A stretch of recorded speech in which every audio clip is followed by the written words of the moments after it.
నమస్తే, నేను మీ ప్రవీణ్ సుంకరి. మీకు బుద్ధి ఉందా, జ్ఞానం ఉందా? కనీసం ఏం చేయాలి, ఏం చేస్తున్నాం, ఎట్లా ఉన్నాం, మన పరిస్థితి ఏంది, ఇప్పుడు ఉన్న పొజిషన్లో ఎలాంటి పనులు చేస్తే ప్రజలు మన దగ్గరకు వస్తారు అనే జ్ఞానం ఉందా? మీకు ఇంత సోయి లేకపోతే ఓవైసీని చూసి నేర్చుకోండి, ఆయన చూసి బుద్ధి తెచ్చుకోరి అని చెప్పేసి ఎవరో కాదు ఈ మాటలు అనేది స్వయంగా దేశ ప్రధాని, బీజేపీకి ప్రధాన ముఖంగా మెయిన్ ఫేస్గా ఉన్నటువంటి మోడీ తెలంగాణ ఎంపీలను పట్టుకొని లెఫ్ట్ అండ్ రైట్ ఇచ్చేసుకుంటూ నిన్న పార్లమెంట్ సమావేశాలు జరుగుతున్నాయి కదా. పార్లమెంట్ సమావేశాల బ్రేక్ టైంలో అన్ని రాష్ట్రాల ఎంపీలతోటి ఆయన ప్రత్యేకంగా భేటీ అవుతూ ఆ రాష్ట్రాల్లో ఉన్న రాజకీయ పరిస్థితుల గురించి, అక్కడ జరుగుతున్న స్థానిక ఎన్నికలు కావచ్చు, ఉప ఎన్నికలు కావచ్చు, ఆ ఓటు బ్యాంకు పెరిగే క్రమంలో అక్కడ రాజకీయాలు ఏం జరుగుతుందో, ఎట్లా ఉంది రాజకీయ ముఖచిత్రం అని చెప్పేసి ఆయన అన్ని రాష్ట్రాల ఎంపీలతోటి విడివిడిగా మాట్లాడుతూ ప్రత్యేక సమావేశాలు నిర్వహిస్తున్నాడు. ఈ క్రమంలోనే తెలంగాణ ఎంపీలతో కూడా, తెలంగాణలో 8 మంది బీజేపీ ఎంపీలు గెలిచారు కదా. 8 మంది ఎంపీలు గెలిచి 2 ఏళ్ళు అని ఇప్పటిదాకా 8 అనాలు, ఒక్క ఎంపీ ఒక అన, ఒక చారణ లెక్కన చారణ పెట్టుకున్నా కూడా 8 రూపాయలు కూడా తీసుకురాలేదు. సో ఆ 8 మంది ఎంపీలతోటి మోడీ కూర్చొని మాట్లాడిండు, ఏం చేస్తారు మీరు, ఎట్లా జరుగుతుంది కార్యక్రమాలు, మీ కార్యాచరణ ఎట్లా ఉంది, గ్రౌండ్ రియాలిటీ ఎట్లా ఉంది, సర్పంచ్ ఎలక్షన్లు జరుగుతున్నాయి, స్థానిక సంస్థల ఎన్నికలు జరుగుతున్నాయి, ఎట్లా ఉంది రిఎలక్షన్ అంటే ఒక్కరి నోటి నుంచి 8 మంది ఎంపీలలో ఒక్కరి నోటి నుంచి కూడా పాజిటివ్ రెస్పాన్స్ కాదు కదా, కనీసం కుయ్యమనలేదు, కయ్యమనలేదు.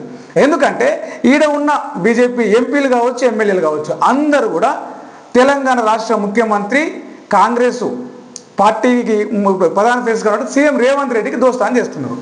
మనం దేశంలో కాంగ్రెస్తో కొట్లాడతాము, అటు కాంగ్రెస్తో కొట్లాడుకుంటే అటు తెలంగాణ రాష్ట్రంలో మీరు కాంగ్రెస్ ఎమ్మెల్యేలతోటి, కాంగ్రెస్ ఎంపీలతోటి, కాంగ్రెస్ ముఖ్యమంత్రితోటి ఎట్లా దోస్తాన్ని చేస్తారని చెప్పేసి తెలంగాణ బీజేపీ ఎంపీలందరికీ లెఫ్ట్ హ్యాండ్ తిట్టకుండా మల్లమ్మలు తిట్టినట్టు కదా, ఆ రకంగా బీజేపీ ఎంపీలందరికీ మోడీ నిన్న క్లాస్ పీకిందంట. ఒక్కసారి చూస్తే ఇవాళ నిన్న వచ్చినటువంటి ఏదో పంచాయతీ ఎన్నికల తొలి విడత రిజల్ట్స్లో చూస్తే బీజేపీకి వచ్చిన రిజల్ట్స్ ఏంటి? 10%, 100-150 కూడా దాటలే, 150 కూడా దాటలే. అలాంటిది 4,000 వరకు గ్రామ పంచాయతీల స్థానాలలో ఎన్నికలు జరిగితే 180-150 స్థానాల్లో బీజేపీ పంచాయతీ సర్పంచ్ సీట్లు గెలుచుకున్నది. ఇదేనా మీరు చేసే పనితీరు? ఎన్ని సమస్యలు ఉన్నాయి? హైడ్రా మీద మీరు ఏం చేసిర్రు? మూసి మీద మీరు ఏం చేసిర్రు? గురుకుల హాస్టళ్లలో 100 సమస్యలు రోజుకు పిల్లలు దశలు ఏం చేసిర్రు? చాలా రకాల మీకంటే ఒక్క ఎంపీ సీటు కూడా లేకుండా అధికారం కోల్పోయి కూడా బీఆర్ఎస్ పార్టీ దూసుకుపోతా ఉంది, రాజకీయంగా ప్రజలను ప్రభావితం చేస్తూ ఉంది. అంతేందుకు జూబ్లీహిల్స్ ఉప ఎన్నికల్లో కూడా 2వ స్థానంలో నిలిచింది. 8 మంది ఎమ్మెల్యేలను పెట్టుకొని, 8 మంది ఎంపీలను పెట్టుకొని మీరు ఏం చేస్తున్నారు? తెలంగాణలో ప్రోగ్రెస్ ఎక్కడ ఉంది?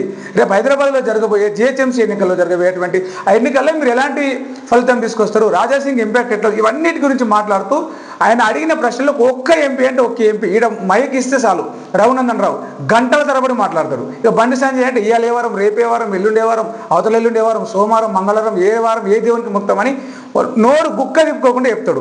కిషన్ రెడ్డి అయితే ఆ లెక్కలు, ఈ లెక్కలు, కురుకురే లెక్కలు, చిప్స్ ప్యాకెట్ లెక్కలు అన్నీ చెప్తాడు. ఇంకా ధర్మపురి అరవింద్ గురించి చెప్పాలంటే ఆయన నోరు తెరిస్తే కవితను తిట్టుడు, కేసీఆర్ తిట్టుడే, ఆయన బూతులే. కానీ మోడీ అడుగుతున్న ప్రశ్నలకు ఒక్కటంటే ఒక్క సమాధానం కూడా మీరు తెలంగాణలో పార్టీగా, బీజేపీ ఎంపీలుగా, బీజేపీ తెలంగాణ ప్రతినిధులుగా ఏం చేస్తున్నారు? పార్టీని ఎలాంటి డెవలప్మెంట్ వైపు తీసుకెళ్తున్నారు అంటే ఒక్కడంటే ఒక్కరు కూడా సమాధానం చెప్పే ప్రయత్నం చేయలేదు. పొద్దున లేస్తే మసీదులు తవ్వుదాం, సమాధులు, మసీదులు అని చెప్పేసి మాట్లాడు ఎంఐఎం పార్టీ మీద, ఎంఐఎం పార్టీకి సంబంధించిన అధినేత ఎవరైతే ఓవైసీని పోలి నెత్తిలు ఎత్తుకున్నాడు నిన్న మోడీ.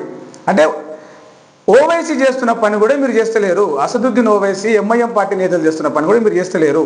హైదరాబాద్లో ప్రధానంగా తెలంగాణ మీద టార్గెట్ చేసి బీజేపీ గత 10 ఏళ్లుగా పనిచేస్తున్న దాని ఫలితమే మొన్నటి 8 ఎంపీలు, 8 ఎమ్మెల్యేలు. రేపటి నాడు మీరు ఇట్టనే పనిచేసి ఇట్టనే ఉంటే ఈ రిజల్ట్ మళ్ళీ వస్తుందా? ఉన్నాయి కూడా పోతాయి. మిమ్మల్ని దాటి మీకు పోటీగా మిమ్మల్ని దాటి బీఆర్ఎస్ పార్టీ అద్భుతంగా పనిచేస్తూ ఉన్నది. దాన్ని మీరు దృష్టిలో పెట్టుకొని కొంచెం మీ బుద్ధి మార్చుకోండి, మీ ఆలోచన మార్చుకోండి. ఈ కాంగ్రెస్ సీఎం రేవంత్ రెడ్డి తోటి కాంగ్రెస్తో దోస్తాను బంద్ చేయరు. ఎందుకంటే తెలంగాణలో కాదు, దేశంలో కూడా మొత్తంగా బీజేపీ వర్సెస్ కాంగ్రెస్ అన్నట్టుగా ఫైట్ నడుస్తూ ఉంటుంది.